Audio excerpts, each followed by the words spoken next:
प्यारी सात संगत जी, प्यार से बोलिए धन निरंकार जी। सात संगत जी, सभी के घरों में सच्चे बादशाह सुख शांति समृद्धि भक्ति स्वर्गवई वातावरण हो।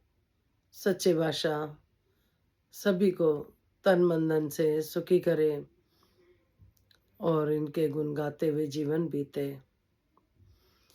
तो सात संगत जी, एक बार कहीं पे सत्संग हो रहा होता है।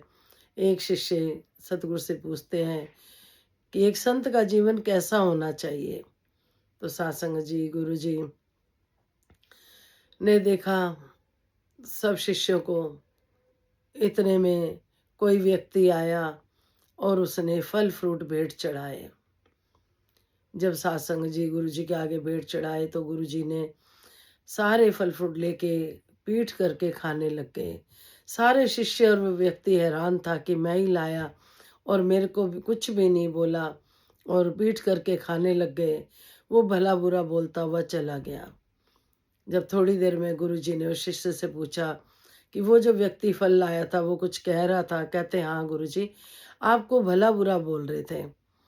कहते अच्छा। फिर दूसरे दिन कोई फल फ्रूट लाया तो गुरुजी ने कहा कि ये फल फ्रूट सारा फेंक दो और उस व्यक्ति के पास बैठ गए। गुरुजी हालचाल पूछने लग गए और कारोबार के बारे में पूछने लग गए। बहुत प्यार से बात करने लग गए। वो व्यक्ति हैरान था कि मेरे लाए हुए सारे फल फ्रूट तो बाहर फेंकवा दिए और मेरे से अब प्यार से बात कर रहे हैं। जाते हुए वो भी कलपता हुआ, बुरा भला बोलता हुआ गया। फिर गुरुजी ने उस शिष्य से पूछा, जो आज आया था व्यक्ति वो खुश होके गया ना? कहते नहीं गुरुजी, वो भी दुखी होके गया है, बहुत कलपता हुआ गया है, वो आपसे खुश होकर नहीं गया। गुरुजी कहते अच्छा। तीसरे दिन फिर कोई व्यक्ति आया और फल फ्रूट लेकर आया। अब गुरुजी ने बहुत ही प्यार से फल फ्रूट रखे, उनको बिठाया, उसका सत्कार करा, उससे हालचाल पूछा घर परिवार का। तो वो जाते समय बहुत ही खुश था, बहुत ही बड़ाई कर रहा था कि गुरुजी तो बहुत अच्छे हैं, मेरा इतना सत्कार करा। क्योंकि उनके लाए हुए फल गुरुजी ने सब में बाँटे और खुद भी खाए और बड़े प्यार से उसको पास बिठाया। तो जिस शिष्य का ये सवाल था कि एक संत का जीवन कैसे होना चाहिए, गुरुजी ने उस शिष्य से कहा अब आपको समझ आ गई होगी कि एक संत का जीवन कैसे होना चाहिए।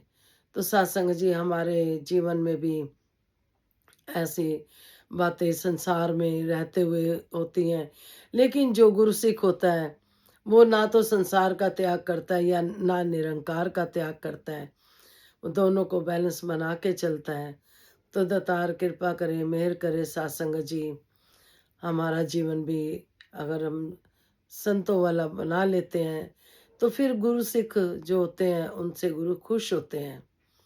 ना कि जो पहला व्यवहार हुआ कि पीट करके खाने लग गए, दूसरे में नाली में फेंकवा दिया, ऐसे सतगुरु खुश नहीं होते। जो तीसरी बार थी जिसमें हालचाल भी पूछा, सबको मिल बांट के खाया और बांटा, उससे सतगुरु खुश होते हैं। तो सच्चे बादशाह कृपा करो, हम आपको रिझाते चले जाएं। दातार सभी पे कृपा अपनी बनाए रखना। धन्यकार जी।